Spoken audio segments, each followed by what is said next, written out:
বাজারে। সবাই চলেন তরকারি বাজার মাছ বাজার দেখাই নিয়েছে সবাইকে।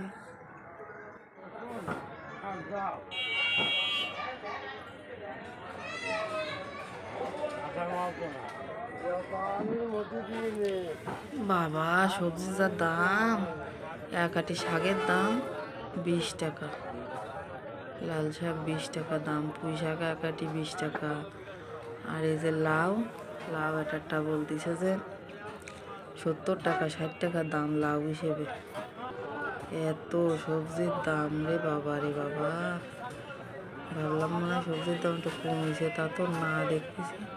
আর তরকারিতে যে পরিমাণে জল ছিটচ্ছে তা মনে হচ্ছে যেন সব সবজি তরকারি যেন সব অজ্ঞান হয়ে আছে, ওকে জ্ঞান ফেরানোর জন্যই ওকে জল ছিটোই যাচ্ছে। তা সবজিগুলো আর জ্ঞানও ফেরে না, অজ্ঞানও আর শেখ ফেরে না। লাউ একখান কষে 70 টাকা 75 টাকা। তারপরে এই দেখো তরকারির মধ্যে আবার ফলও নিয়ে চলে আইছে। তারপরে এই যে উচ্ছে তৃতীয় জিনিস, তার দাম 80 টাকা। তাহলে মিষ্টি কুমড়ো তো তাহলে এরা 8 দোকানে কত 160 টাকা যাবে না। বাবা রে বাবা। তারপরে এই যে লম্বা লম্বা কি ফেলানো রয়েছে, এ নয় 80 টাকা কেজি।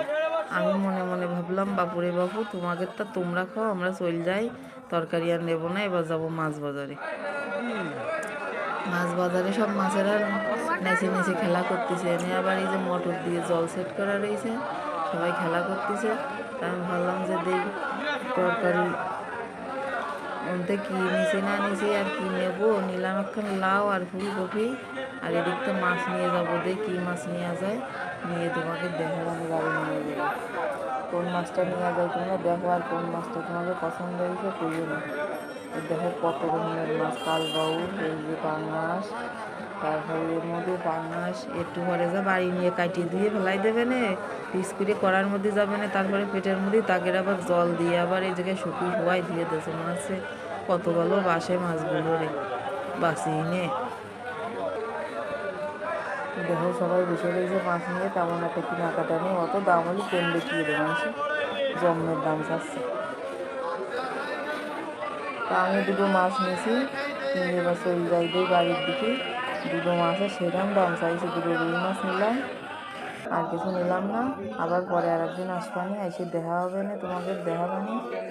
আজকের মতো তাহলে নিয়ে যাই, যে বাড়ি দিয়ে আবার মেলা কাজ, মাছগুলো কাটতে হবে, ধুতে হবে, রাঁধতে হবে, আর কাটিয়ে রাঁধতে হবে, তোমাকে আবার খাতে করতে হবে না। আর ভিডিও দেখে সবাই একটা কমেন্ট লাইক করে যাও, তা নাহলে কিন্তু রাঁধতে হবে তোমাকে খাতে ডাকবার না, কইয়ে দিলাম। শেষের জন্য আবার তোমরা কইয়ে না রাঁধিস বাড়িস, মাছ দেখাইলে সবজি দেখাইলে তা আমাকে খাতে দিলে না কেন।